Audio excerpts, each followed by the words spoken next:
Hello, everyone. Welcome to this episode of Galactic Nerd Outpost. I am your host, Joey McGee, aka Gojin the Makai Phantom, and joining me is Cody Bratch. Sup, niggas? And what we're looking at today is, well, if you guys don't live under a rock, you've know that the recent details that's been put out about the upcoming Godzilla movie that was once titled Godzilla Zero, or before then, untitled Toho Godzilla movie. But when it comes to this movie, but now the title has been brought up to be Godzilla -1, and when it comes to that, it's a trailer as came along with it, along with some action figures and other things that show up to Godzilla's design. Like, for example, this thumbnail right here. You could definitely see Godzilla, looking cool. And also, who else is joining? And also, what else we're talking about on this topic is Del Toro has recently announced a upcoming Pacific Rim project is in the works for its 10-year anniversary. Fuck yeah, that all sounds cool. I'm so excited to talk about it. Woohoo! Let's get this party started. Yes. And, of course, what we're going to talk about first is, since there's quite a bit to dig up with Godzilla's end, we should probably dive into Pacific Rim. So, why do you want to dig up Godzilla's end? Shut up. Got him! Now let's go into the article. Okay, do you see it? I do now. Okay, good. Sadly, summer is here, and that means a ton of new anime are coming. No one gives a shit about this weeb shit. Sadly, we're using a comicbook.com. They fucking suck. Have you seen my video looking at wait, no, that's CBR. Wait, CBR and comic book I think are the same corporate. Yeah, I think they are. Well, either way, both fucking suck, even if they are different. These clowns are irrelevant. We're here to talk about the topic. Pacific Rim is eyeing a 10th anniversary surprise, says Guillermo del Toro. And let's see what that is about. It is hard to believe, but this year marks the 10th anniversary of Pacific Rim. The movie franchise began in July 2013 under the watch of Guillermo del Toro, and the live-action mecha adventure left audience amazed. They forgot Kaiju. It's Kaiju and mecha. It has really? Yeah.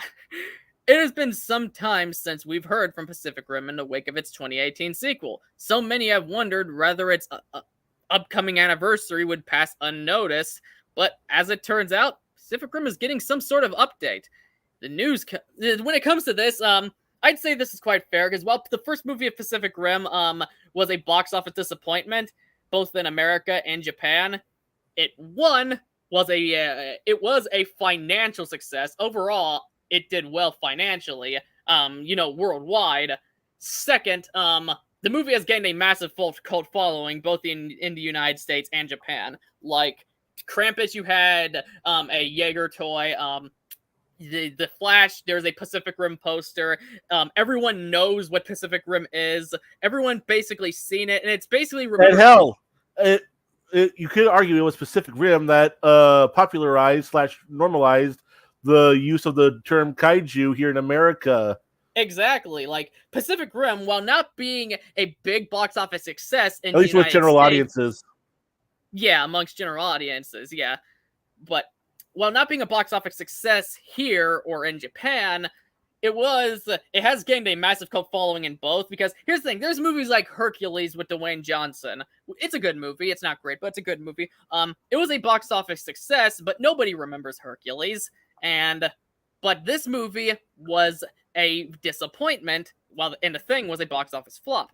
Just like The Thing, it stood around, and I think that speaks for a movie more than how much it made at the time, because it did well. Even though Uprising flopped, but that's because Uprising had a lot of problems. It didn't have Del Toro, it had a new cast of characters, it fucked over the old ones in multiple ways, and it just overall it was poorly received. So I don't think that speaks for Pacific Rim. So, and absolutely nobody remembers the Black.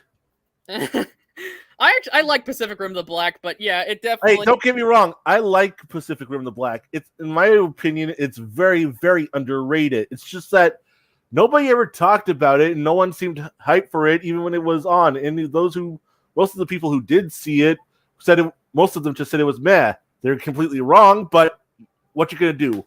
Exactly. Because I thought it was great. It was definitely a breath of fresh air compared to Uprising, which I didn't hate Uprising. I think Uprising is a decent movie for what it is. I respect it. Went for something different, even if what it was going for was more what you'd expect from a Hollywood blockbuster. But still, I respect it for trying to be a different thing from the first movie. And there are stuff to genuinely like about it. But I see why a lot of people hate it, and there is a lot of things about it where it does have you thinking, wow, this would be better off not existing. Yeah, they took a lot of concepts that Guillermo del Toro teased for the sequel and sort of muddled them, watered them down a bit, especially with the introduction of stuff that, in my opinion, really got in the way of exploring those. Like, for me, the biggest problem with Uprising, and hear me out on this, Joey, was the introduction of Stacker Pentecoff's son, who played by John Boyega. Don't get me wrong, Boyega does a great job in the role, but he feels so shoehorned in, so forced in. Like, when did they ever say Stacker had a son? When did he ever find time to have a son? And how come we're only hearing about him now? Where was he throughout the entirety of the first Pacific Rim? You'd think that'd be a detail that would come up at least once during the first movie, especially between him and Mako, his adopted daughter. Yeah, like I've been saying it for a while, because the thing is, if they wanted to do a movie following Stalker's offspring, I think it would have made much more sense to follow Mako. She's already developed. You got her goal as a character. She's grown. It's been years. And they wanted to follow an offspring of Stalker. They didn't have to make one up. And in Mako in this movie, it feels like she doesn't really have much place in it. Like, she's just there, talks to Pentecost's son for a few minutes. Then they kill her off. They acknowledge her death briefly. And then they forget about her existence. So yeah. Unfortunately, Uprising did this thing where that's starting to become normalized in Hollywood, and I don't like that. Where the first movie was a standalone thing, always meant to be, and so when they go to try to turn it into a franchise, what they do is they kill off the last remnants from the first movie or fuck them up somehow. We see that a little bit. As much as I love Godzilla King of the Monsters 2019, they did that in there too when they killed off Dr. Graham, and then killed off Dr. Sarazawa too. And then the Admiral Stans was only there for like a cup of coffee. And you can tell that the Pacific Rim characters that returned from the first movie definitely took the backseat to the new ones that they introduced that they were hoping would carry the franchise forward. A very corporate thing to do, which I can't get behind. Yeah, as much as I like John Boyega. Yeah, like I like John Boyega too, but the thing is, you're left wondering, it's like they could have done a lot of this concept following the established daughter that was well developed and such. Yeah, I mean, if you really want to do something with a hotshot pilot or who's happened to be an offspring of Stackers, why not just make it Mako? Make her be the one training the next generation of Jaeger pilots. Yeah, like it almost feels like Stephen DeKnight wanted to make something that wasn't Pacific Rim. That's what it felt like. And that's something that really upsets me about it. Because, like, you can kill off characters I like if you do it right. Like, here's another movie I don't think this movie I'm about to mention is very good. It's not terrible, but it's decent. Star Wars: The Force Awakens. Compare how they killed off Han Solo to how Pacific Rim Uprising handled Mako.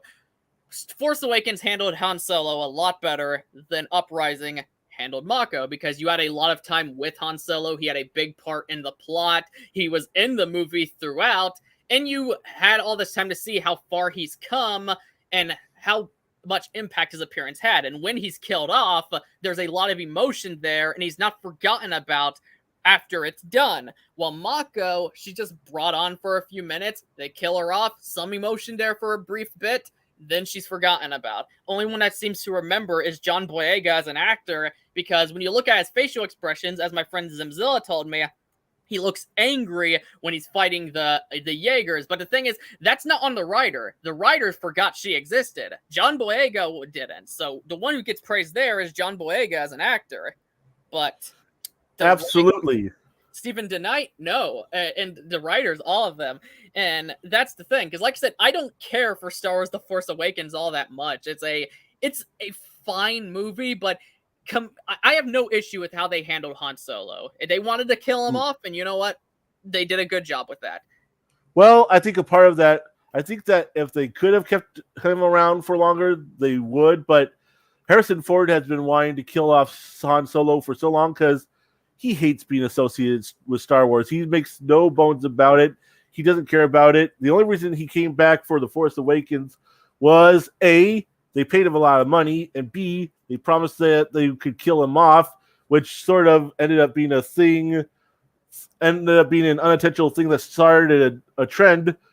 They killed off Luke in The Last Jedi, which I don't think they should have done. Then they killed off Princess Leia in Rise of Skywalker, which unfortunately they had no choice to. Rest in peace, Carrie Fisher. And I would have liked to have seen the original characters from the original trilogy reunite all together, but for what they did, I agree with you about how they handled Han Solo in The Force Awakens. And Force Awakens as a whole, I think it's fine. I think it's a decent start to a trilogy. Unfortunately, everything else that came afterwards, it leaves a lot to be... Exactly. And when it came to this, like I said, basically what I'm saying here is they could have killed off Mako, even though I think it limits what Del Toro could do. And let me elaborate more. It limits what Del Toro could do in the future with any projects with those characters, because I'll be honest, there's nobody that was introduced in Uprising I'd be excited to see in another movie. While one of the things about Pacific Rim that I look forward to watching is the characters. But if they would have handled the original cast of Pacific Rim respectfully and killed them off respectfully, I wouldn't have as much of an issue. Right on. If anything, if they were going to kill off a character from the last movie, I would have said they should have gotten Charlie Hunnam back to play Raleigh and have him die in battle or something, and have that be one of Mako's big motivating things through the story of the second movie. This is again assuming Mako ends up being the main character, which I still feel she should have been. Yeah, exactly. Yes, you are right, Toku Punk. Force Awakens is the only decent one of the sequel trilogy. Yeah, the rest are average at best. Right. At best. I could get into a big old tirade about the sequel trilogy and the wasted potential, but that's not what we're here to talk about. Fuck that Disney Wars shit. We're here to talk about giant robots fighting giant monsters created by Guillermo del Toro. Yeah! Yeah. The news comes from Del Toro himself as a director. Hit up on social media with a note. We are planning a little something for Pacific Rim's 10th anniversary. It will not be precisely on date. Well, obviously, because the anniversary has passed a few days ago, and it still hasn't been announced yet, but that's besides the point. The date, but what the fuck? The CBR illiterate motherfuckers. You're like, I misspell at times, but you are a professional corporate. Fix that shit. As you can see above, Del Toro is spearheading the anniversary tribute, whatever it may be. The director is eager to show some love to Pacific Rim, and it is easy to see why. Though the original movie did not amaze at the box office, Pacific Rim earned high praise from fans and critics. Its global reputation was nothing short of positive, which led to the creation of Pacific Rim Uprising in recent years. The Gundam-inspired series has gone on its own anime video game. Okay. It's just here's more stupid shit right here. They're just saying Gundam-inspired series. It's not just Gundam, you fucking dimwits. Pacific Rim. The inspirations for Pacific Rim, Gundam's one of them. Gundam, yes. Godzilla, Ultraman, Super Sentai, and Top Gun. Mazinger Z too. Yeah, and Mazinger Z. Saying just Gundam, wow. These people really do not do their fucking research. Holy shit. This is just such bare bones surface level shit from them. Oh my god. Yeah, this is terrible journalism. In recent years, the Gundam-inspired series, it hurts me saying that, has gone on with its own anime, video game, and more. Now, the movie that started it all is turning 10 years old, and Pacific Rim fans are hoping we get some sort of anniversary comeback. Want to learn more about Pacific Rim? You can read its official synopsis below. Is this just going to be the plot that they have here? The plot synopsis? I think so. When legions of monstrous creatures known as okay, yeah, it is. Yeah, here's the thing. Here's what I'm hoping. I'm interested. Here's what I'm hoping for. Well, I'm hoping for it's a sequel. Maybe one that give me a second. I see Mad Matt in there. Give me a second, Matt. I'll send you an invite soon. Just let me finish this sentence. Putting the sentence together. I'm sending like Joe Biden right now. But will you shut up, man? But when it comes to Pacific Rim, like I hope it's a sequel that they're working on. Like I know it's gonna be something big, because that's why Del Toro is making a big statement out of it. It's either gonna be a movie, a TV show, or something of that length. Or else Del Toro wouldn't be making such a big deal. And you know what? I'm all for it, because the only Pacific Rim thing by Del Toro himself has been the first movie. Everything else, like even as good as The Black is, you could tell it's not by Del Toro, and that's true. why. Oh, speaking of which, as horrible as this article can be, hey, somebody remembered The Black. Yeah, and that's overall very nice, but these people are still fucking dimwits. No doubt. But when it comes to that whole thing, I think we should I hope it's a sequel. And I did like this one guy in Toku Legion. He said something that I do agree with to an extent, but not completely. He said he hopes that it would be a sequel, a prequel or whatever that would decanonize Pacific Rim Uprising. I don't want it completely decanonized, because even if it was completely bad, there's still stuff in there that I would like to see stay. And one of the things is, I think they should just retcon a lot of stuff in Pacific Rim Uprising. Like, for example, the things that they didn't need to do, like killing off Mako. They could really just they could retcon that, because she's barely in it, doesn't have it. Her death has very little effect on the story, and you could just simply cut that out, and the movie wouldn't be much different. The whole thing of how the guy in the first movie is treated, he's not exactly he had such little effect in Uprising. He's only dead. He's dead in it, but he's not even mentioned. They should retcon that too. So agreed. I think. And like Toku Punk said, they did our boy Charlie Day dirty. Yeah, exactly. I think they should retcon that as well. Though, if they did do that, if they would do that, like retcon that element, like I'd say that would be the hardest to retcon, because as poorly done as his transition was at the end of Uprising, he did have the biggest effect on Pacific Rim Uprising's plot compared to the other characters. So with him, they'd have to pull something like an Evil Dead by pulling a retcon that big. But you know what? If I may, I don't necessarily feel like they need to retcon this stuff. I mean, as much as I don't care for some of the decisions they've made in the movie, some of them can work. Toku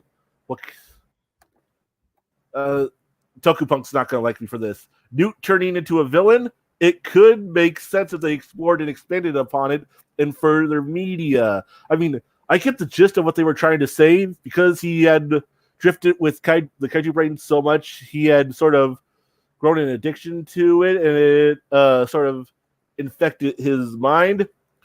I feel like that could work if it was expanded upon. I wouldn't want them to decanonize or retcon Uprising. I would like them to just try to take the bad with the good and try to move forward and try to make something better from it as best they can. Because even the Black, people think that the Black retconned the Uprising Now continuity. It really didn't, though, if you stop to think about it. What they did, can be seen as a big middle finger to Uprising still, is that they mentioned that trying to take the war to the invaders by opening up our own interdimensional portals is sort of responsible for why Australia was in the state it was in the black.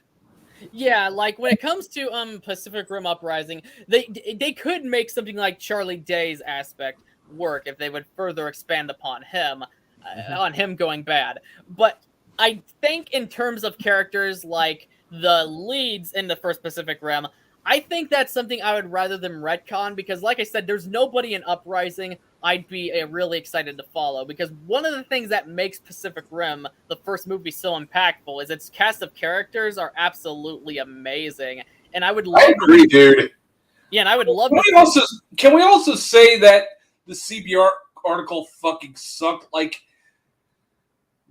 yeah, definitely. Inspired by Gundam? Really? I mean, there's a lot more to Pacific Rim's inspirations than just Gundam. I mean, we're talking Ultraman, Mazinger Z, Get-a-Robo, Evangelion, especially. Was Evangelion an inspiration? I honestly never heard Del Toro say so. Evangelion, funny enough, Evangelion actually wasn't an inspiration. Del Toro and the writer of Pacific Rim said they love Evangelion now. Just at the time of making Pacific Rim, while Del Toro owned it, he hasn't opened it at that point. And the writer didn't watch Evangelion until he was around the end of Pacific Rim. It's just the reason why they share so many parallels is because a lot of the stuff that inspired Pacific Rim also inspired Eva, particularly Godzilla, Ultraman, and Gundam. And that's why you'll notice some similarities there. But rock on. But when it comes to stuff like the characters in Uprising, like I said, I just would like them to kind of retcon those elements because, like I said, stuff like the lead characters in the first Pacific Rim, their deaths and straight up not inclusion of the lead male, they had no effect on Uprising's plot, and you could easily retcon those. And personally, like I said, there's nobody in Uprising as well. I enjoy John Boyega. I would want to see in another Pacific Rim movie.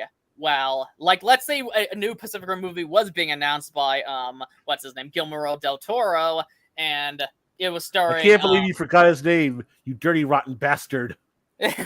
But Guillermo del Toro, that would be... I wouldn't be really... the moment we saw the cast of characters and they were either new or from Uprising, I admittedly would not be that hyped for it, because it's like, okay, it's cool, we're getting another Del Toro Pacific Rim movie, it's in the Pacific Rim universe, cool monsters, cool mecha, but I don't know these people, or if they're the character from Uprising, I don't really care about these people.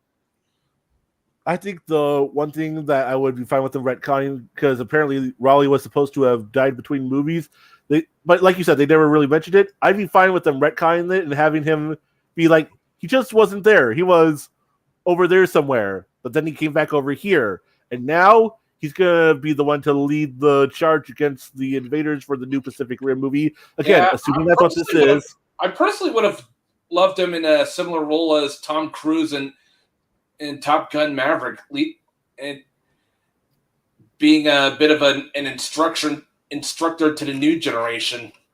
I haven't seen Maverick yet, so I can't say yes or no to that, but I do really agree that would be awesome.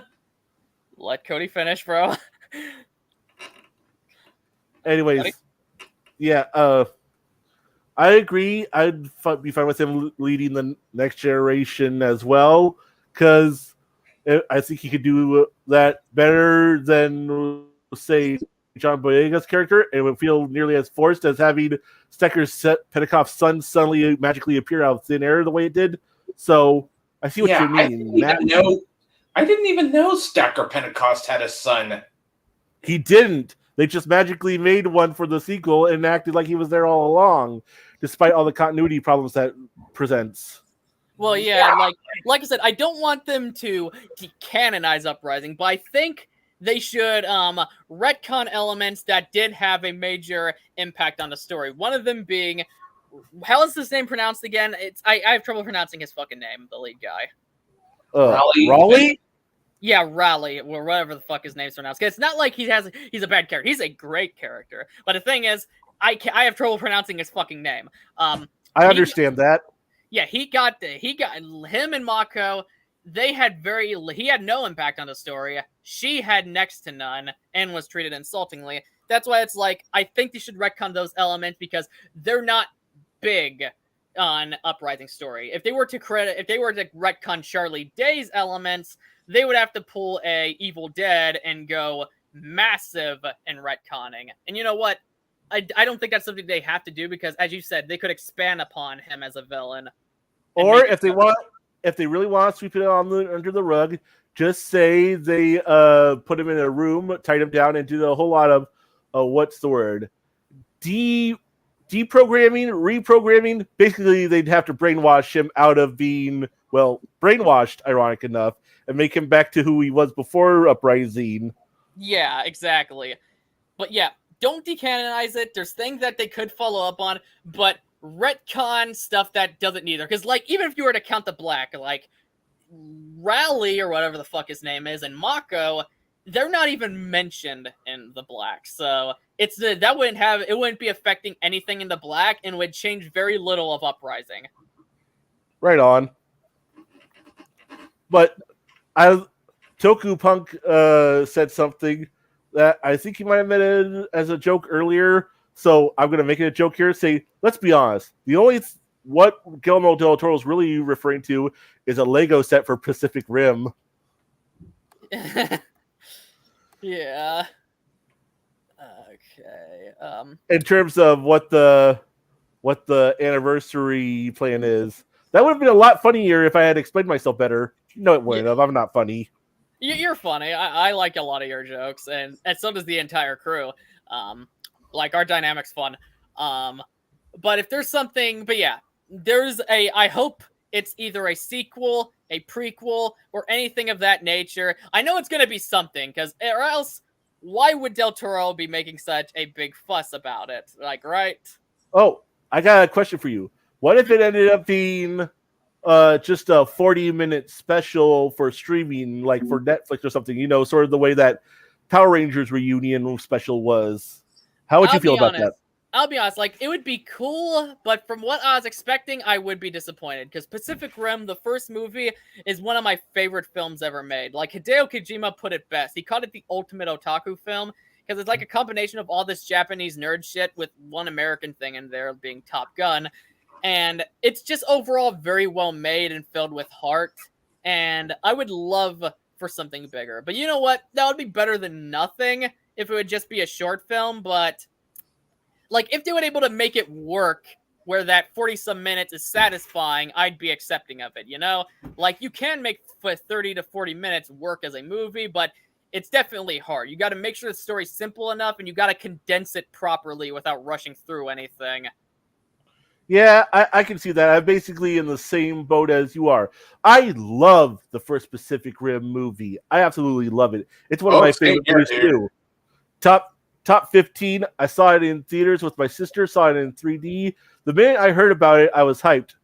Ironically enough, I heard about it because there were rumors going around that the Pacific Rim script was merged with the script of Godzilla 2014, and that was what the new Godzilla movie was going to be, and that Guillermo del Toro was going to direct it. But Guillermo del Toro himself pointed out, no, this is just a rumor. I hope the new movie's good. I would love to do a Godzilla movie, but Pacific Rim is going to be its own thing, and I want it to stay its own thing, which, very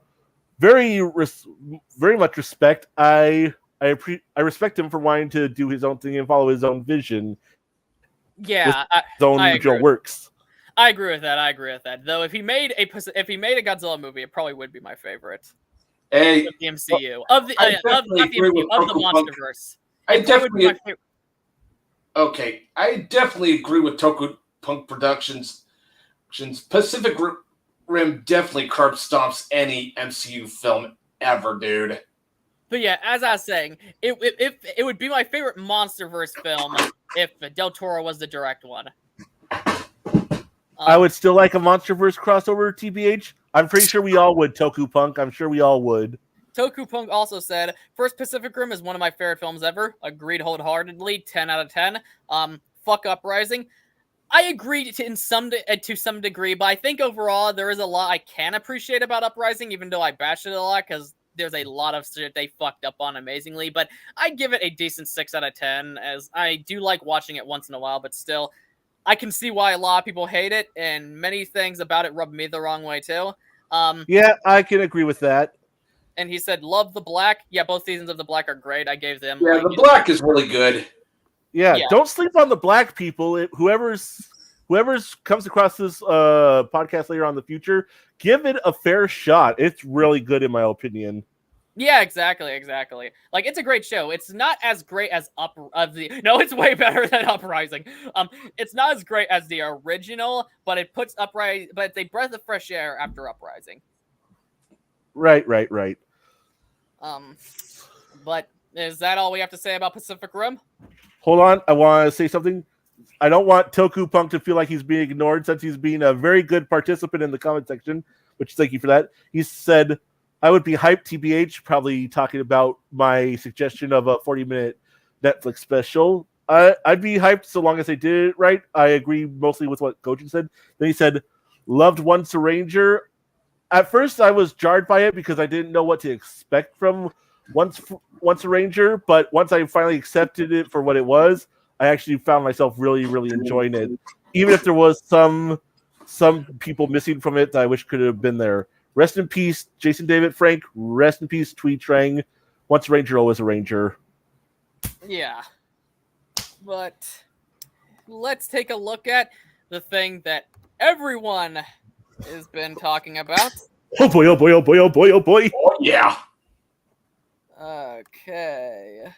Let's get this ship ready to sail. Give me a second. Okay. Fuck. Okay. No, not the first date. Hey, Rosie, knock it off.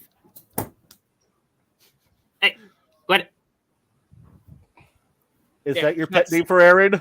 No, Cat's trying to stick her fucking head in cups. Ugh. Quit it. Ugh. Give me a second. Ugh. You want to say hi to the fucking to the viewers? 1 minute. 1 minute. Are you having sex with your cat? Shut up. Well, what am I supposed to think? Okay. Fuck. Fuck. This is what you get. See? That's Kitty! you. See? Kitty! That's you. Say hello. Come on, say. That's what you get for sticking your head in cups. Okay. Okay, let me get my face out of here. Oh, fuck. Yeah, Don't get that worry, face out of here. Joey ain't no Sonic Fox. As far as we know.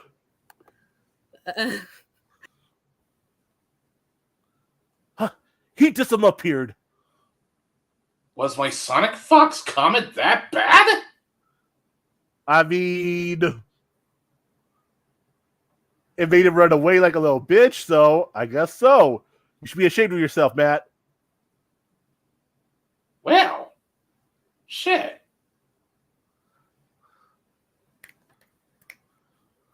So, how about that Gundam, huh?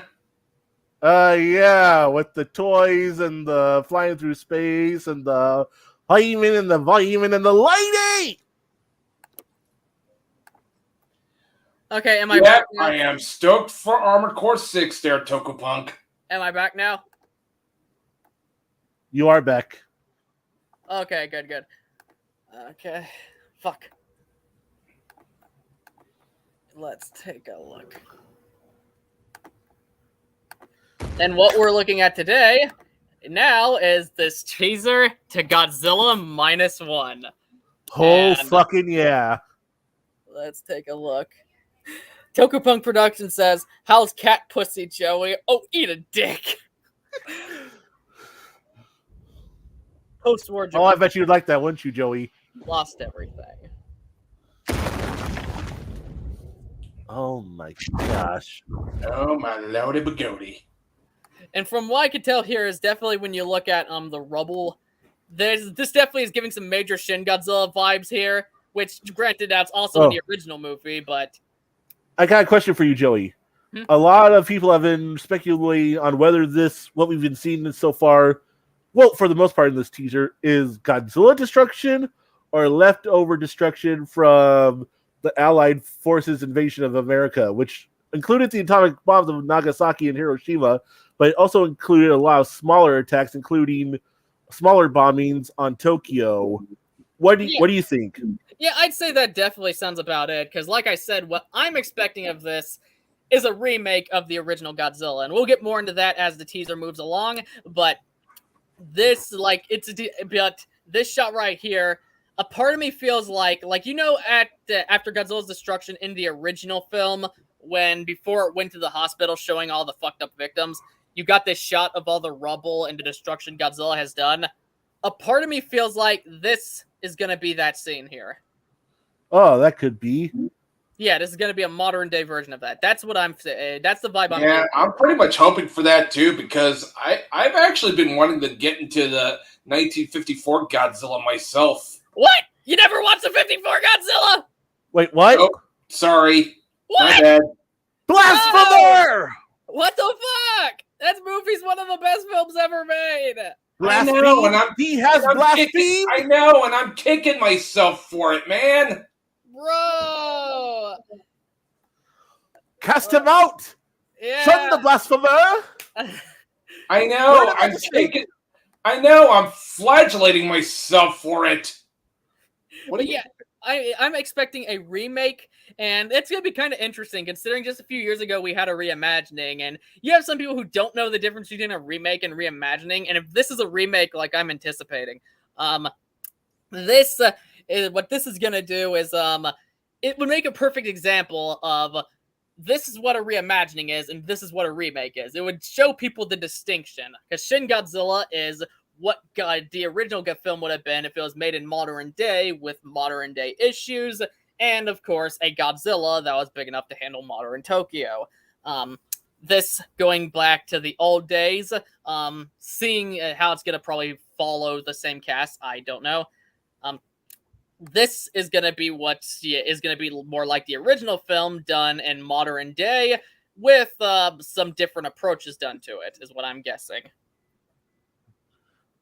Yeah, a lot of people have been speculating that in addition to it being a remake, it also might also be a bit of an expansion in the way that Peter Jackson's King Kong remake would be. And some are also saying they might have elements of a prequel at the beginning, the same way Rob Zombie's Halloween remake did as well. Yeah, I can definitely see that. Tokupunk Productions said Shin's not a remake, it's a reimagining. That's what I was saying, bro. That's what I was saying, bro. I was saying that if this here is a remake, since it's going to be interesting watching this and Shin back to back, because Shin is what if the original film was made today in modern Japan with relevant issues. This seems to be just like a remake of the original. It's going to be interesting watching two different takes back to back, like this being a remake, Shin being a reimagining. Here's another comparison that's not entirely apt, but it can make sense. If Shin is King Kong 76, then Godzilla -1 will be Peter Jackson's King Kong. Yeah, that sounds about right. Only Shin's way better than Kong 1976. But, was there ever any doubt? Yeah, that's true. But yeah, that's one of the things why I kind of hope this is a remake, because it's going to be interesting seeing a remake back to back with a reimagining, if that makes sense. Right on. From 0 to minus. Like when you get moments when you get moments like him walking like here, like one minute. Like, let me go back. Like you see him walking and stepping on people and the people running. Many people are comparing this to a shot from the original when they were running from Godzilla and you got the shot of his feet with all the buildings from that side.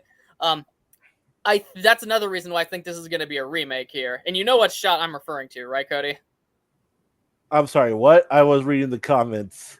Saying that many people are saying that this shot here is a modern day version of that scene. I'm saying this shot here is a modern day version of that scene in the original movie when you got a shot of Godzilla's feet and the people were running from him. This was the moment before he stopped and shot his atomic breath. Yeah, I can agree with that. And another thing, with the little, when they went out of their way to focus on that little girl there in the crowd, it's also semi-reminiscent of when the mom was telling her kids, her daughters, don't worry, we're going to see your dad in heaven soon. I think that was an intentional parallel to that. And another way to say, yeah, this is definitely going to be something of a remake of the original 54's movie, or reimagining, whichever one it was. Yeah, exactly. This is going to be a remake, I think. The Shin's a reimagining. This is a remake from the looks of it. Right. Gojira. Minus ga. And then we see the motherfucker himself. Holy shit. Like, see, like this right here. This is, I am so stoked. like this right Minus here. ga. He picks up a bus and he throws it back down. It's the scene in the original movie. Yes. Like, let me show you. In fact, we see a train cart getting thrown earlier in the teaser. Some people are speculating that it might be Godzilla who threw that train cart, or it might be one of the ones that fell off of the train that he was biting into at the end there. Yeah, exactly. Let me get the scene just so people who aren't familiar, who like uncultured swines like Matt, could see. I'm uncultured swine. Like, let's see. Like, let's show this off. Like, I wish the footage was better here, but gotta do the best we can. Right. Fuck, it's starting to be slow. Well, while we're waiting for it, Matt, listen to me. You need to do this after the podcast. You go on YouTube and you watch the original Gojira because it's free to watch on YouTube with ads. You do that. You get yourself educated. Do it. Do it now. Well, not now because we're on the podcast. We'll do it. We'll do it soon after. Cody, you just described his mom's sex tape there. It's free. It's free to watch with ads. Okay, Wow. I know. My not seeing the 1954 Godzilla film was a great sin, but still, leave my mom out of this, please. You should be telling Tyrone that, not me. Tyrone. Holy shit. Joey. Joey, why you gotta be so mean to pick on the poor guy? I mean, I was shocked too, but he don't deserve that. Okay, let me get to the scene. Like, for example, like this. Let's fast forward. 1 minute. Man, that's such a impactful score. Yep. Fuck. Toho's copyright team is gonna whip your ass for this, Joey. Okay, that is true, but like, let's get a quick look at. 1 minute. I just want to get a quick look at this shot here. Why is YouTube fucking with me here? This is pissing me off. Ugh. I mean, Technology, it likes to fuck us in the ass. 1 minute. My girl sent me a message. are you speaking from experience, Matt? Maybe I could get her in on this. 1 minute. Well, I'm not getting her in on the gay sex you and Matt are having, but maybe in on this podcast. Hey, why you put me with Matt for? I didn't do nothing. I've seen the motherfucking first movie. Yeah, but you know I can't resist. Fuck. Hey, No, Joey, just not get real. No. Joey shows no mercy to anyone. Well, neither does Tyrone, yet you still filmed the scene. No, Toku, Joey does not get real pussy. His girlfriend lives in another country because that's the only way she can tolerate him.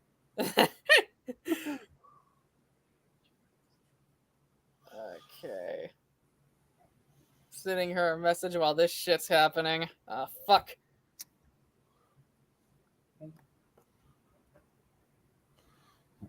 So, anyways, I guess while we're waiting, I'll talk about a little bit about the history of this movie, what led up to it.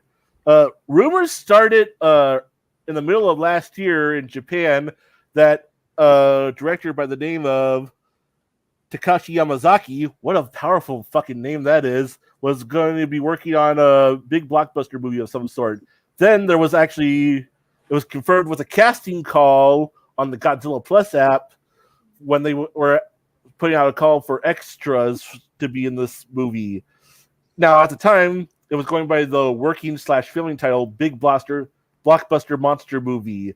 Although, since it was going out on the casting call was on the Godzilla Plus app, it was kind of a dead giveaway of what movie it was going to be.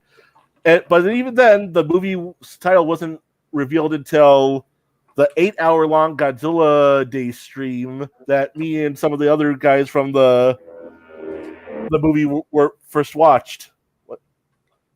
The Godzilla Day stream that was on YouTube that me and a few guys on Discord were watching, going in and out of, mostly because we wanted to see the short films that they were premiering, like the Godzilla vs. Gigan Suitmation short, and then the Godzilla vs. Gigan Rex computer animated short. That's what we were mostly looking forward to because, well, we can't speak Japanese, we don't understand it, and they weren't subtitling it and translating it for us, so most of the time we were there twiddling our thumbs.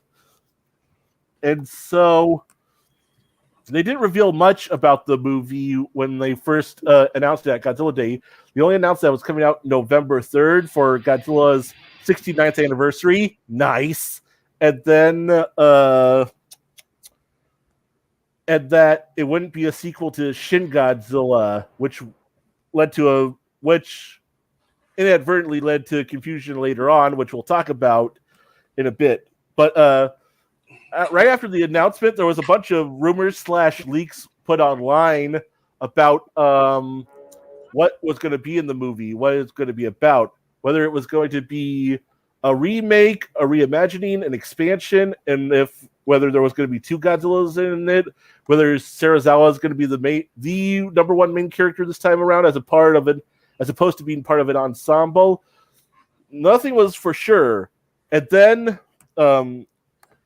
like in the middle of last month, Japanese and Toho ran American Godzilla social media began a countdown of Godzilla movie posters going backwards, starting from Shin, ignoring all the American films, 98 in the MonsterVerse included, and any of the animated films or the TV shows. It was focusing specifically on the movie posters for the Japanese live-action Godzilla movie, starting with Shin, counting down to the first movie, Godzilla 54. And in the interval of that countdown, they announced there was going to be a permanent American Godzilla store location somewhere here in these United States. Hence why they said it was a permanent American Godzilla store. Sorry. I'm on an autistic high right now, mostly because I'm excited for this fucking movie. Oh, I definitely understand. But here's the first second comparison I made. Like, I'm sure you can see what I mean in terms of this shot, where the people are running, and Matt, you're about to see Godzilla's feet. Matt's about to get a hard on. Fuck. I guess no footsies for Matt today. Congratulations, Joey. You played yourself. You jinxed yourself, you dumbass motherfucker. Okay. Fuck. I hope it's on the West Coast because I'm on the West Coast, and fuck you, Toku Punk. I'm just kidding. You're a cool guy. Come by my house sometime. We'll make cupcakes.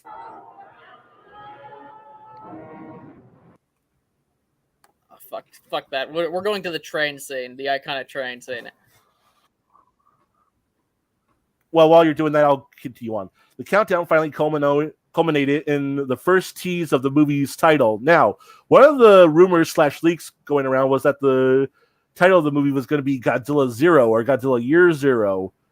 We were close when we came up with that. It's actually kind of surprising how close we were to the name of the movie, but it was actually revealed to be Godzilla -1, which some awful, uninformed, uneducated Americans and Canadians are saying is an odd title, but it actually makes sense if you think about it, because basically what it is, part of why I say this is a prequel or an expansion is because people are saying it's going to start in the 40s and then it'll take place over multiple years. That was another one of the rumors and leaks. We don't know if that's true yet, but I'll be quiet really quickly so that Joey can talk about his clip. Sorry. Oh wait, how long have you been there, meatbag? For a couple minutes. Okay. Well, like the iconic. Drop the train, motherfucker! Drop the train, motherfucker! What's wrong with Let me? me try resharing it. Oh my lord! If it doesn't speed the fuck up, like, Stupid boy. So while we're waiting for that, I'll try to explain the meaning of the title. Basically, after the war, Japan had hit rock bottom. Post-war Japan was in a state of utter disarray, and it took them a while to fully recover from it. And they thought they couldn't get any worse. I see what you did there, you wrestling nerd. But just when they thought it couldn't get any worse, Godzilla shows up. It takes them from 0 into the minuses. So it's a very symbolic title. It makes sense if you stop to think about it. yeah, I definitely say so. Okay, now see, like what we have here. And yeah, I think that scene there where Godzilla dropped the train is connected, like when you saw the train get knocked. It's symbol of Matt dropping the soap for Tyrone. Yeah. Well, Matt did say, leave my mom out of this. I'll take it Why instead. the hell are you always pairing me with Tyrone? I don't even know the guy. Okay, Police Johnson then, or the Booty Warrior for Boondocks. Or the Booty Man from WCW. But yes, the whole Cody. thing with the whole thing where he's fighting a train in the trailer, and where earlier in the trailer where you see the train being thrown around, I think those two parts are connected. Right on. That's why D-Man did do a video where he's speculating all the scenes together. Let me click on that and see what you guys think of it. D-Man, huh? Yeah. D-Man. Well, that's what Matt calls Tyrone, while Tyrone calls him prison bitch. Don't you mean Police Johnson? I got nothing. I think he'd be better. That's well, Joey, you's a rude motherfucker. His name's not Tyrone. His name's Police Johnson, the Booty Warrior. But yeah, I think he might be right on the money with this, because D-Man, I think, believes this is a remake too. And I have to agree. Fuck! Let me try and Cody is EDP all along. What do you mean by that, Toku Punk? I have no idea who EDP is. Oh, there's some lore I need to let you in on that guy, EDP 445. Oh. He'd be best buds with the Booty Warrior. Oh.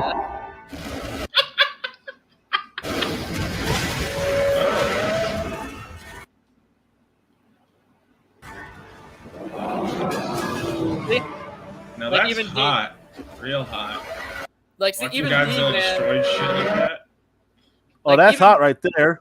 like, even D-Man is connecting the dots that, yeah, they're remaking Gojira here. And if y'all know who EDP445 is, you said cupcakes, bro. EDP445 was a big comedian on YouTube back in the day. He got in trouble for falling into a sting operation, and then when the sting operation asked him why he was there, he said he was going to pick up a cupcake, and he was actually looking for some 13-year-old pussy. Oh, dear God. Oh, my God. Oh. Yes, just he claimed it was a cupcake. He was going for it. That became a joke. I'm surprised you don't know who EDP is. Like, everyone literally makes fun of him. I didn't know who he was till he got caught trying to meet a minor and then blame it on a cupcake, but... I never even heard of the guy until Tokupunk brought him up. Tokupunk, why you do this to me? I could have gone my whole life without knowing this and being compared to a sick-ass motherfucker like this. Why you do this to me? Want to hear more sick shit about EDP? Please no. He said he sent what he thought was a 13-year-old girl pics of his shit, naked pictures of him. He's a fat guy, by the way. He's like 600 pounds or so. And Oh also, Oh my dear lord. and also he would say that how he wants to sneak in her window and let's Okay, say like how the hell does one that fat even sneak around? Like he'd have to be rolling around like Godzilla. No, we're not comparing EDP to Godzilla here. But we're all fine with comparing him to me. I mean, sure, I'm fat and I'm ugly, but I don't want to show anyone my naked body because I know I'm fat and EDP is ugly. Griffith.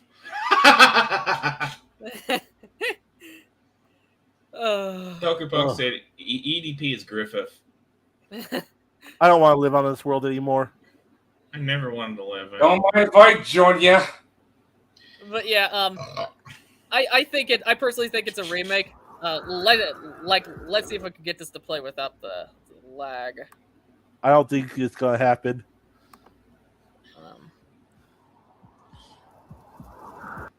Yeah, that's not gonna happen. But anyway, Your sets up. YouTube sucks.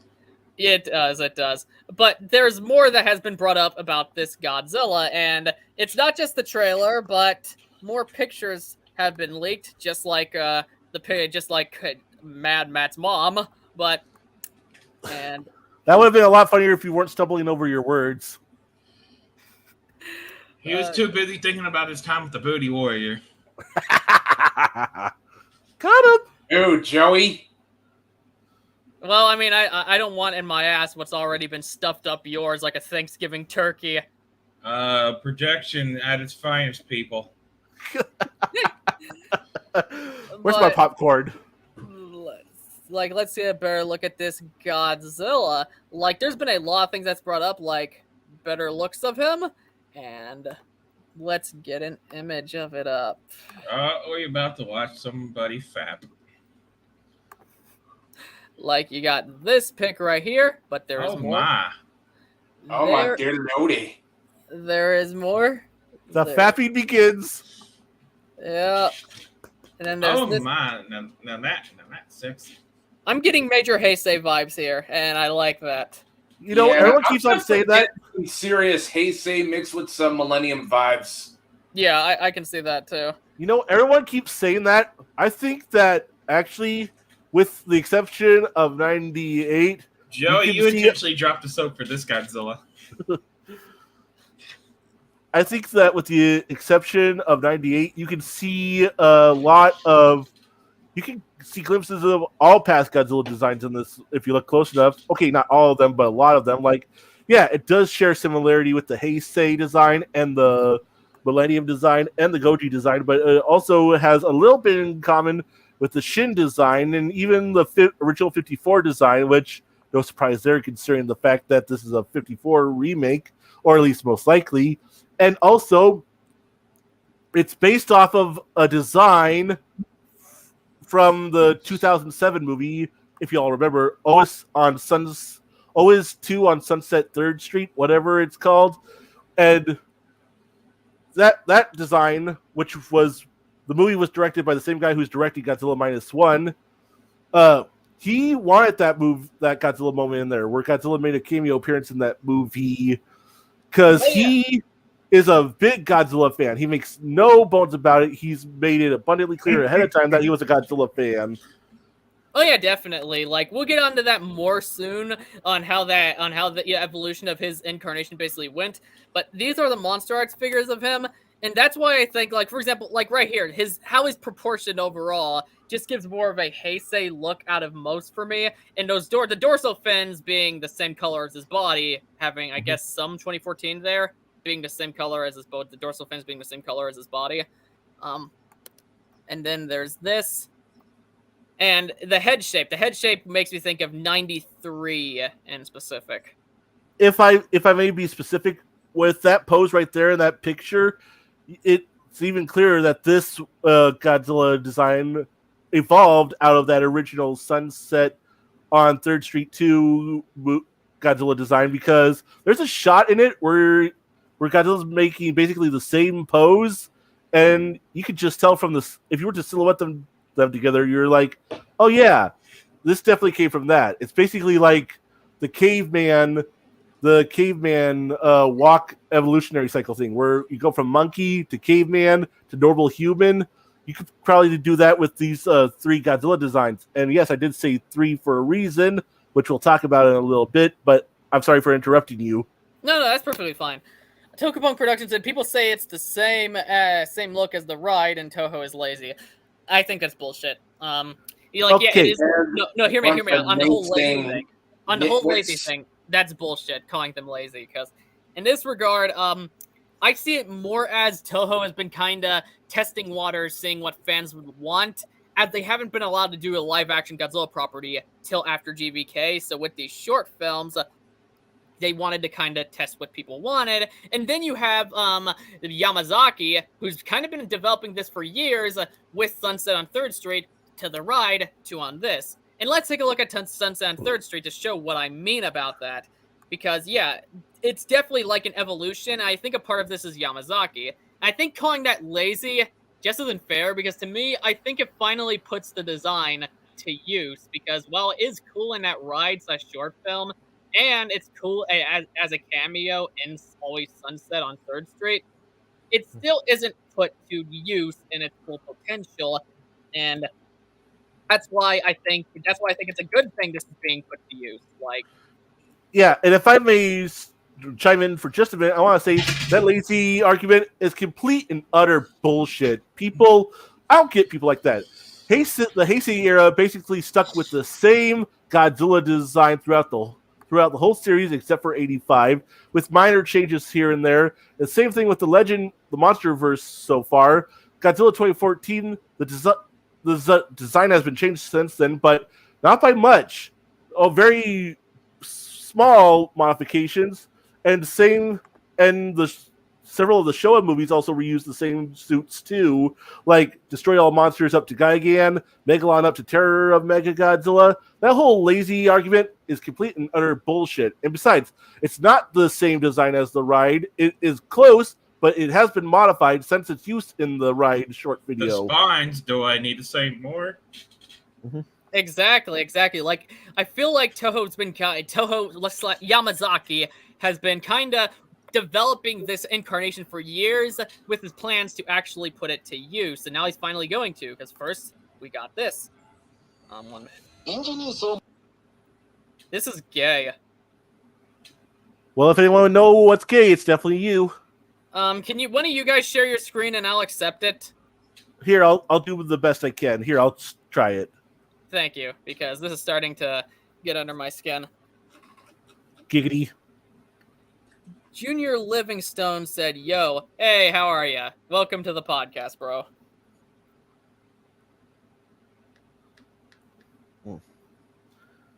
God's always on Sunset. Miyazaki is making the Kaiju souls. Would be cool. Okay. Excuse you, you rude motherfucker. You don't know how rude I can be, motherfucker. I should have slapped you when I had the chance. Mm-hmm. Cut Aaron some slack. He was just burping from the cummies in his tummy from Matt Wheaton. Don't you even compare me to Yeah. dude.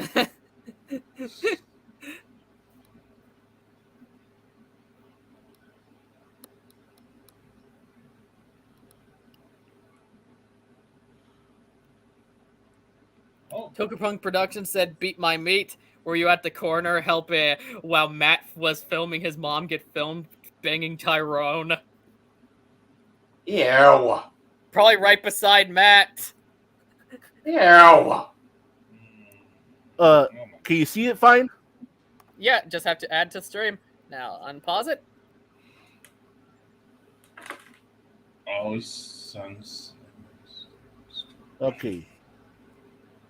Hey, what the hell? Okay, it's zoomed in, bro. It's zoomed in. Okay. Okay. 臨時ニュースを申し上げます。臨時ニュースを申し上げます。本日14時30分。 Wait, can you guys hear it all right? It's a bit laggy, but I can see and hear it. I feel like StreamYard has gotten kind of shitty lately. I think reason the sound might be lagging is because I have my headset on. Maybe I need to take my headset off so you can hear it. Well, it's also the image. Try unpausing it and seeing how well that works. Okay.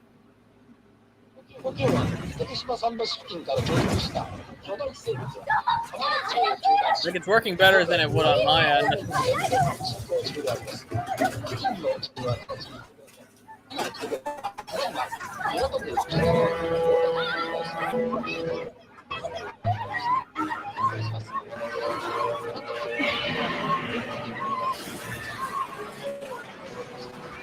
Like, see, like it even has that old look similar to what we're getting here, that in the more modern film.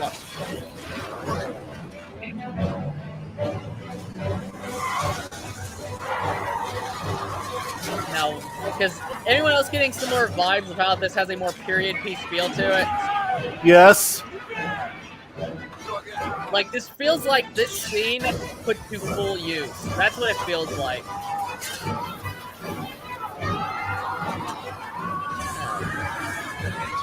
Oh my.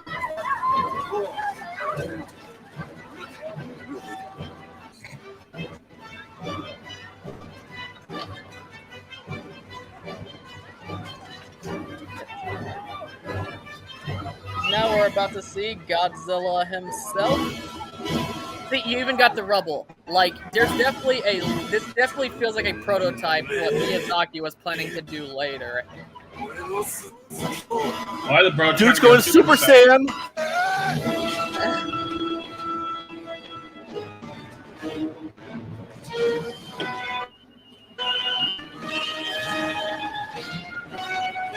Now see, like, notice the posture of this incarnation. It's very. What's that? Notice the posture of this incarnation, like the posture of that Godzilla there.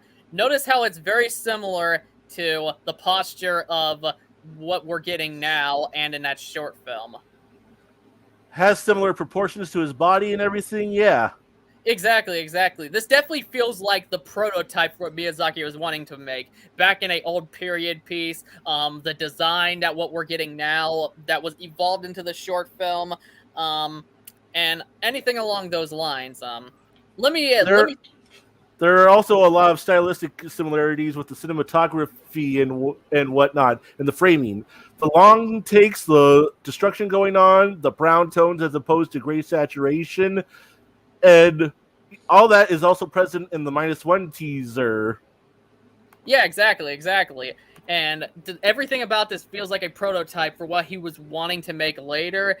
And this incarnation has just been something he's been in the works for years. Because, like, I X'd something out, so let me show people what the ride looks like in a closer look. So stop sharing. Yeah, Godzilla ride. I also like to point out for the record that apparently Yamazaki's first take on Godzilla in that Oz movie was directly inspired by both the GMK Godzilla design and the Final Wars design. And he basically tried to mix those two with 54 to give us that Godzilla that y'all just saw in that epic clip. Yeah, exactly. And then after that, this was the next evolution of what he was wanting to make. Give me a second. 人生晴れの日もあれば電車が降る日もある。今日は大怪獣に襲われるなってちょっと待て。こんな展開ありえないんですけど、ディズニーもここまで来ると笑えてくる。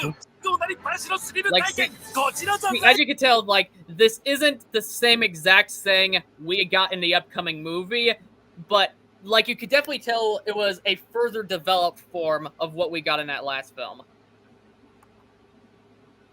Yeah, basically what it was the Oz design was a baseline design, and from there, Yamazaki just kept on modifying it until we got the -1 design that we have now.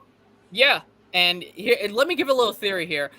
I think Yamazaki probably also hopes to do sequels, and if he does, that Ghidorah design that is probably going to be put to use too eventually in the future. 人生晴れの日もあれば電車が降る日もある。 Love it. 1 minute. But I'll pause it when it 実 comes. 際晴れの日もあれば電車が降る日もある。今日は大会 Do you want me to just keep doing it, bro? Y'all already seen the Ghidorah design. Fuck it. I think that design he'll probably be putting to use at some point too, if he ever gets a chance to do a full-on series. I like that design so fine so far, but I hope that he expands on it too, the same way he expanded on the Godzilla design. Oh yeah, he would, because like I said, all these little projects he's been getting involved with, I think are all just him testing the waters with what he wants to make. Start off with that little segment in Sunset on 3rd Street, then it went to the Godzilla ride where he got to make a short film of Godzilla where he got to perfect that design a bit more, and now he's getting this full-length Godzilla movie where he's able to develop that design to, well, perfection.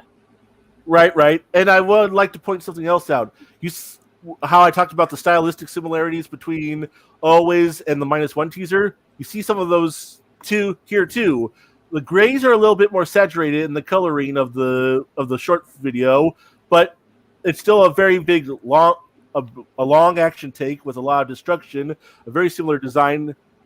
Basically, you can tell Yamazaki did Always, the ride, and -1. You can definitely tell he has a certain style to him, and it's a style I think I can get behind, because so far, I like what I've seen from his Godzilla work so far. I want to see a full movie of it, and we're going to get to see it soon. This is going to be cool. This is awesome. I'm having so much fun thinking about this.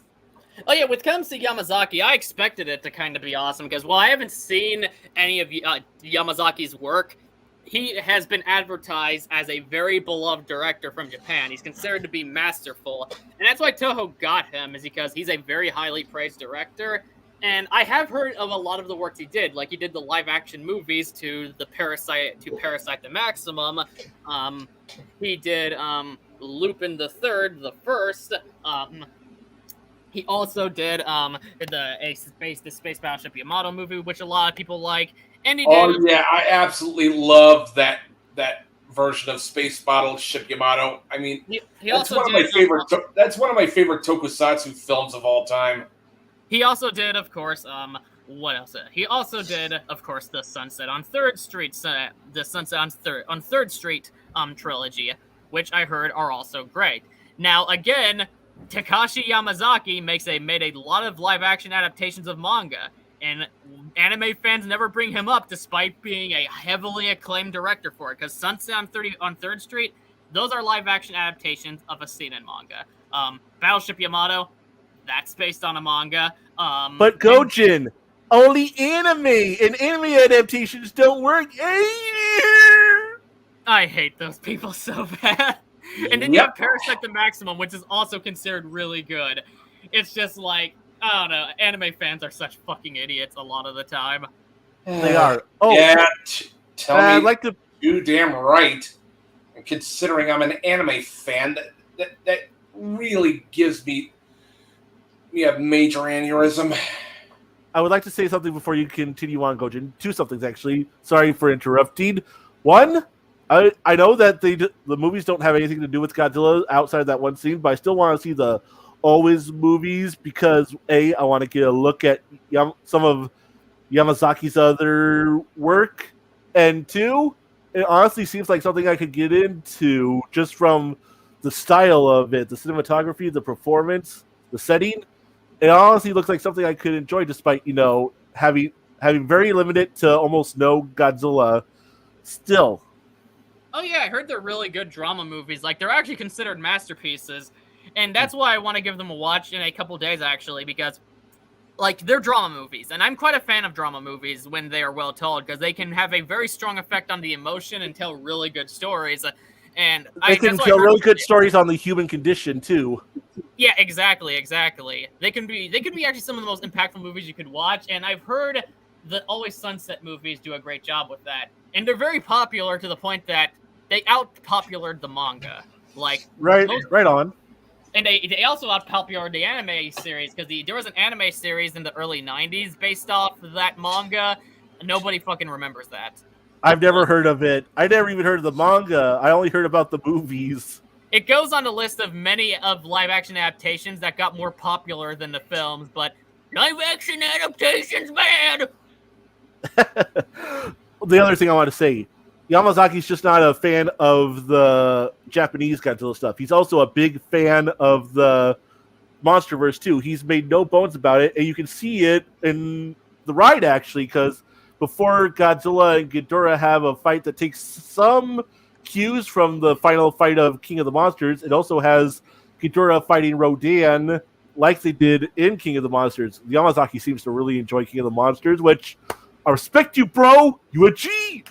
I completely respect that too, because while King of the Monsters and things like it have their problems, they're still really good movies, and there's a lot to appreciate about them that a lot of snobs will not take into account. And it's good that he's showing that type of appreciation. Yo, Tokupunk, we gotta get you on one of these podcasts sometimes. I see you making these comments, and I'm just like, this guy's based. We should have him on the podcast sometime. Oh yeah, definitely. Oh yeah, I always knew Tokupunk Production was a cool dude ever since he tuned into the Snake Eyes podcast, I think. The first ever podcast on this channel. Right on. King of the Monsters, curb stomping any MCU film ever made. Yeah, my boy! It does, Tokupunk, yes. Fuck it. Yeah, It does. That's basically drop kicking a retarded puppy at this point. We're basically airing at your house. We're not going there. Tokupunk, I would totally smoke pot with you. But yeah, there's definitely a lot to go into here. I think I said everything that I wanted to. What do you guys think? Aaron, you go, because I've been shouting through this whole thing. I want to hear something you have to say, meatbag. He's too busy banging Matt's mom while he records. Oh, so he's secretly Tyrone. Yeah. Right. Yeah, Hey, I was Tyrone the nothing's- entire time. It was me, Matt. It was me all along. You know it's racist to put on blackface, Aaron. Oh. Yeah, you racist motherfucker. Hey, now you're just salty that he's banging your mom while you record, with your dick in your other hand. Damn it, will you shut up? Oh, this is beautiful. I have actually a lot more to say, but I just wanted Meatbag to get some of his stuff in since I said that wrong shit. Say something, Meatbag, about what we just saw. Godzilla looks like he got like radiation burns, like more than ever, with this design. Oh yeah, he totally does. And that's what his skin was based off of. So does Matt's dick, but that's just him from beating it too much. Joey, shut up. Back on topic. Yeah, back on topic already. Jeez, enough with the Tyrone and the railing at my mom and my mom's a saint. Oh, she's a saint, all right. Well, you continue on, Aaron. I gotta stop being a smartass. Yeah, You're more like a dumbass. And I can tell Godzilla. And Godzilla works. Honestly, Godzilla works better as what wrestling fans like to say for the term for villains in wrestling, heel. When he gets just violent and aggressive like that, like he was in the trailer. Tokupunk Production said Matt's mom versus Cody's mom. Cody's Aaron's Book railing. it for WrestleMania 40, people. Oh boy. I am not looking forward to this at all. The wrestling match between both our moms, not Godzilla -1. That's gonna be film of the year material. Well, either that or Shin Kamen Rider, because Shin Kamen Rider was excellent too. Oh yeah, I really gotta go see Shin Kamen Rider 2. It's gonna be on Amazon in a couple of days. Oh, okay. That's gonna be hype as fuck. Probably gonna do a Discord watch party, which we've currently been doing Amazon Writers on Discord watch party, and would be doing episode 5 tonight soon. So if you're in the server, please stay around for that. But yeah, we're also gonna be doing a watch party of Shin Kamen Rider when it hits Amazon Prime. Something I wanted to point out is Godzilla has a tier teardrop-shaped scar on the side of his face here, next to those radiation burns that Meatbag was talking about. You can see it here in the thumbnail. Actually, you all see that? Yeah, I saw that. I think I think another thing that goes on to this film remaking it is, while Shin Godzilla, like I said, was a reimagining, this is a remake, so it shows what 54 would be like if it was made with today's technology, and with today's technology, you can make the radiation burn show even more. Oh, I'm already stoked for Ultraman Blazer, man. It's already. I'm already enjoying that show. I mean, it's already shaping up to be a lot like Ultraman Nexus in that it's darker, and it's already shaping up to be one of my favorite Ultraman shows. It's great, it's great. I feel like there's definitely a lot of inspiration taken from Shin Ultraman, but like I said, a lot like, I think Shin Ultraman kind of shaped the style of what this next wave of Ultra shows are going to be like. I sincerely hope so, because so far Blazer has been amazing. And it's only had one episode. Yeah, exactly. You're damn right, man. Also enjoying the look of the Kiryu-looking mech dinosaur thing. Yeah. I can't wait for that thing to debut. I bet it's going to be awesome. But something I want to bring up to you fellas, something that could get you guys excited. A lot of people are saying that we might get a minute and a half trailer for Godzilla Minus One in about a month from now. Because according to a lot of people who claim they know Japanese advertising, this is usually what they do. They do a 30-second teaser the first month, and then they do an actual trailer the following months. What do you guys think about that? I'd say that sounds about right, because I think it went the same way with Shin Ultraman and Shin Kamen Rider, and even Shin Godzilla. Yeah, definitely. That's basically the proper way of how to build up hype. It's how we used to do it back in the day. Yeah, exactly.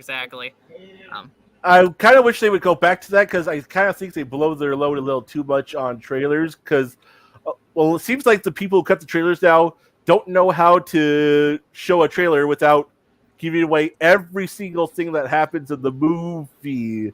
Like, I watched the trailer for, Jurassic World, and by the time it was done, I was like, I feel like I watched the whole fucking movie.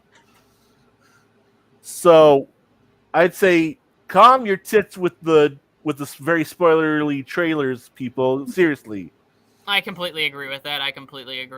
But considering how the Shin movie's been advertised, I think they could do something that's not overly spoilery. So, yeah. But anyway, even so, I agree with Toku Punk. I'll probably only watch the first trailer, assuming it comes out next month, which I'm pretty sure it will. Yeah, it probably will. I'm also thinking that Megumi Odaka is probably going to be in this movie, because remember, like I said, she's been slowly getting her way back into the industry. She said that she wanted to play in Godzilla movies again. She said she wanted to play Miki again. She got to play in a Godzilla short, and she got to play Miki again in Godzilla vs. Gigan Rex. And she's even teased online that she's going to be involved in some sort of Godzilla-related project, whether it's a new Miki Sagusa movie or it was this that she was teasing. I don't fully know. I just know that she's made it abundantly clear that she's all about getting back into Godzilla. Yeah, exactly, because she's already in an upcoming movie called Hoshi 35, which looks really good.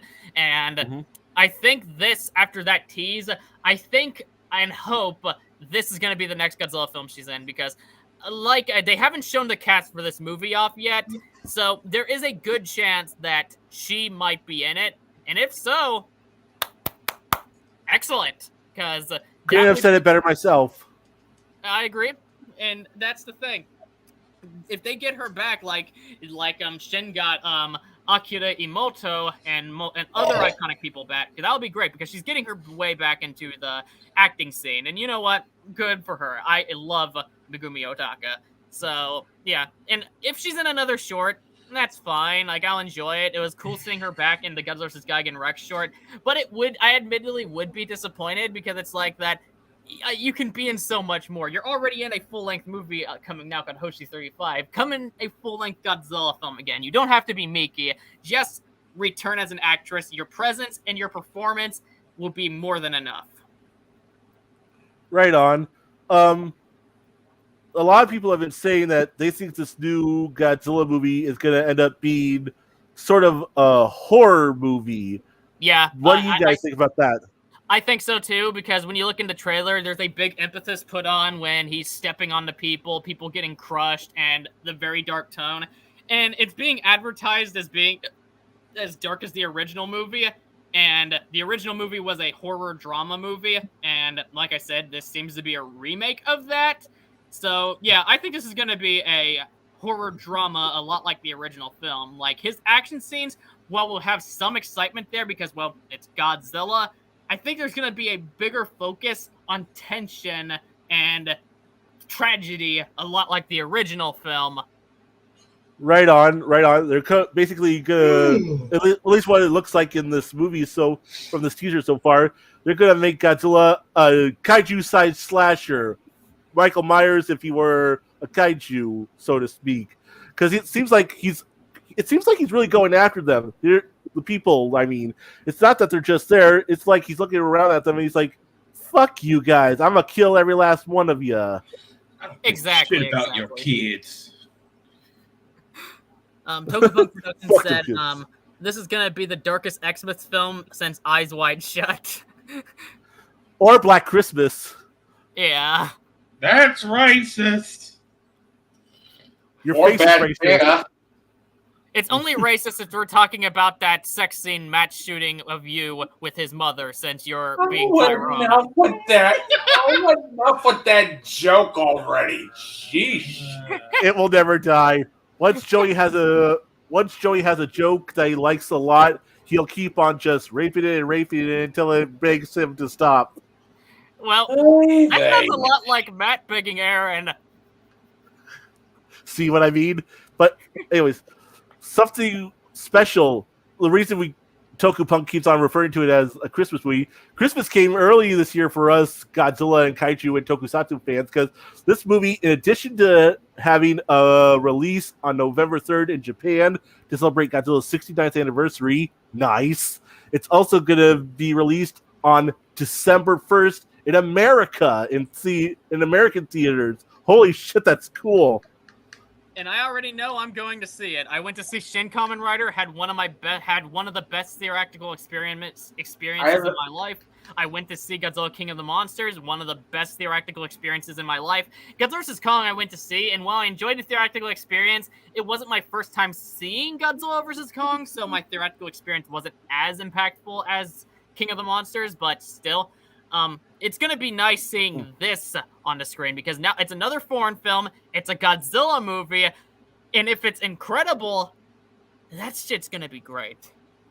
Yeah, I have the feeling the theaters are going to be packed to the brim with a lot of Godzilla fans, myself included. Yeah, Tokubun Productions said, my theater for Shin Kamen Rider was hyped. Yeah, there was a lot more people in my theater than I was actually expecting for something as niche as Kamen Rider in the United States. So I expect Godzilla to be even bigger.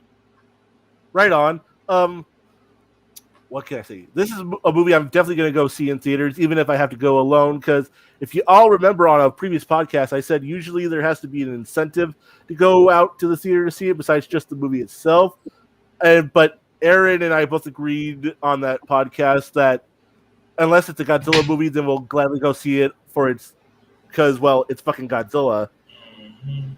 Tokubunk Productions said, I hope Fathom promotes this film more than Shin Ultra and Rider. I do too, because it's actually really disappointing how little promotion these foreign films get. And it's like, yeah, I get their limited run, but you could get more people in there if you would actually advertise it, like play ads for the movies. Show that the theater is playing it, and anything in between that. But they treat it like it's disposable. You have to already know it's coming to that theater for you to go see it, and that's not helping building the community. I mean, to be fair, people still went to go see it because for being limited runs, from what I hear, Shin Kamen Riders, Shin's Godzilla through Ultraman 2 through Kamen Rider still made bank at the box office for how short they were at the box office. If you know, and don't forget, there are people who basically want to see anime on the big screen, myself included. Like I've been I've been itching to see Macross Plus and Gundam Shark's Counterattack on IMAX since about forever ago. I'm wanting to see more foreign media as a whole because the thing about anime while still isn't as, it's still niche compared to something like Star Wars or horror sense, or really anything since it's still foreign, but it's definitely closer to mainstream than other forms of foreign media. So it's not something I'm as focused on. While stuff like Tokusatsu, and anything along those lines, I want to see promoted more because the thing is, they're even more niche than anime. Like, oh yes, I definitely want to see Gridman Universe, man. Oh, that would be awesome. However, I gotta say something. We don't know yet if this will just be a Fathom event, a limited release, or a widespread theatrical release. I say that because there's a lot of people who think that this might actually be an actual wide release in America, because as of late, Toho has been making big strides to get out there, to break the barriers of Japan's cinemas and go out into the rest of the world, because they're the ones that are releasing this movie in America. They're not looking for a secondhand distributor. They're doing it themselves. They have their own base of operations in America. So because of the fact that Toho has been trying their absolute damnedest to break through to the mass market, a lot of people are wondering, will this movie be a wide theatrical release in America and not just a limited release? Yeah, I completely agree with that, because while anime is slowly scratching its way to being mainstream here. It's not exactly there yet. It's still niche, but it's almost there. I feel like lately live-action foreign media has been doing the same thing with films like Korean movies like Parasite winning Best Film, Squid Game making it mainstream, Alice in Borderland getting mainstream, and even Kamen Rider trending, and people like James Gunn tweeting about it alongside multiple other things. So live-action foreign media is starting to get up there too. It's just behind anime because anime started its following years ago. Just recently, live-action stuff has started joining its tail.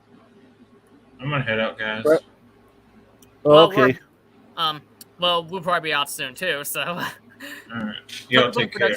Tokupunk Productions said, "I like anime, but weebs are crazy and have the worst YouTubers." I can agree with that. I definitely can confirm, especially if we're talking Professor Otaku. Blech.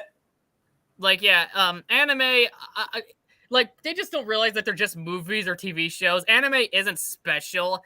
Anime fans are like anime haters. It's like, there's good movies and shows that still happen to use the anime technique, but they're still wouldn't be much different if they were live action. Like, for example, shonen is not exclusive to anime. Kamen Rider, Ultraman, and Sentai are basically live action battle shonen. And why is that the case? Because they're targeting their action shows targeting the same demographic. Yeah, I'm a bit of an Ava fan myself, Tokupunk, but I absolutely hate Rick and Morty. Like, yeah. But anyway, do you guys have anything more to say? Guess I did have more to say, but I'm gonna leave off with a few things. First off, a nice piece of trivia. You know that tail swipe that Godzilla did in the Always Sunset on 3rd Street movie? Yeah. You guys know that? Yeah. Apparently that was what inspired the big tail sweep that we got from the overhead tail sweep we got in Shin Godzilla. Oh, yeah, I can see that. And apparently Yamazaki was given the option of whether he wanted to continue from Shin Godzilla or not to make a sequel to it. But Yamazaki said he wanted to start fresh with his own idea, which is what -1 is going to be. And there was also a Forbes article that came out that had a bit of a mistranslation that implied that -1 was going to be a prequel to Shin Godzilla, but then they had to do a retraction saying, because they mistranslated what the spokesperson for Toho said. It's not following. Basically, they're saying it's following Shin Godzilla, in that it's going to be a new movie separate from Shin Godzilla, its own thing, but it is the next live action movie in the series. Yeah, exactly. And I'm glad that it's going to be its own thing separate from Shin Godzilla, because that would not have worked at all. It would have been that connection would have been shoehorned in worse than Stacker Pentecoff's son in Pacific Rim Uprising. Or Tyrone's dick and Matt's mom. Someone kill me right now. Tyrone Bam. would probably be willing to. He probably finds you to be distracting. Mm-hmm. At this point, fuck it. Everybody just watch more Tokusatsu, and just like what I'm about to do with Godzilla 1954, which I should have watched hand over fist. Yeah. Okay, that sounded really wrong. Yeah, like Tyrone's gonna be fisting you when he's done. Okay, I'm gonna end off my part by saying I'm really looking forward to this movie. I haven't been the biggest fan of everything that Toho has put out recently. I understand they're doing experimental stuff, trying to do their own thing, but it hasn't entirely worked for me. I like Shin okay. I like Singular Point okay. Don't care for the Polygon movies, but I gotta say, this I'm very much looking forward to. It's just wow. To me, this is what Toho should have been doing all along when they said they were going to be making new Godzilla movies. I honestly think that this might end up being the best Godzilla movie of the modern era, more than any other movie. I'm honestly more hyped for it than I am New Empire. I think it's going to be wonderful. I completely agree in that regard. Well, I don't know, because not in terms of being better than Shin, because I think Shin's a masterpiece, but I think this has potential to be on par with Shin Godzilla, and I'm more hyped for it than New Empire because I've already seen a lot of the MonsterVerse Godzilla films. This seems to be something new entirely, and more of a remake of the classic film, which we haven't got before. Closest we have got was reimaginings. So yeah, that's why I am more interested myself. Plus, it's by a critically acclaimed director, and I've been liking the more serious direction Toho has been going lately due to the success of Shin. But yeah, I'm hyped for it. I think it has potential to be best film of the year, and it definitely has potential to also be up there with one of the best entries of the series. But you have anything What to about say, you, Matt? Oh, just watch more Tokusatsu, man. That's all I gotta say. Well, true. But anyway, that's it for hold on. I want to respond to Tokupunk's last comments. New Empire still has yet to excite me as much. I agree. I'm personally very hyped for it, or at least I was hyped for it. Here. I was hyped for it until -1's teaser trailer came out, and I'm just like, New Empire who? Yeah, and then same here. And then he said, I still thought King of the Monster was way more hyped than GVK. I agree. I do agree that Godzilla King of the Monsters 2019 is better than GVK, even though I still enjoy GVK an awful lot. Dude, Kamen Rider is better than One Piece. Kamen Rider is better than 90% of Shonen. Tell me about it. Ultraman is better than Demon Slayer. Agreed.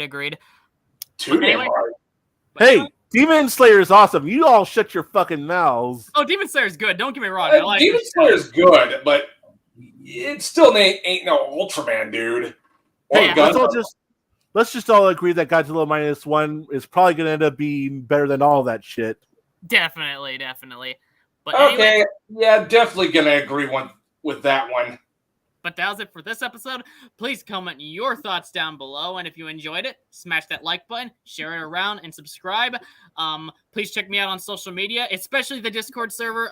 Tonight at 8, which is over an hour away, we're going to be watching episode 5 of Amazon Riders and the voice call on Discord. So if you want to join the server and have a good time with us. This is Gojira the Makai Phantom, leaving the building. Stay awesome, people. Later.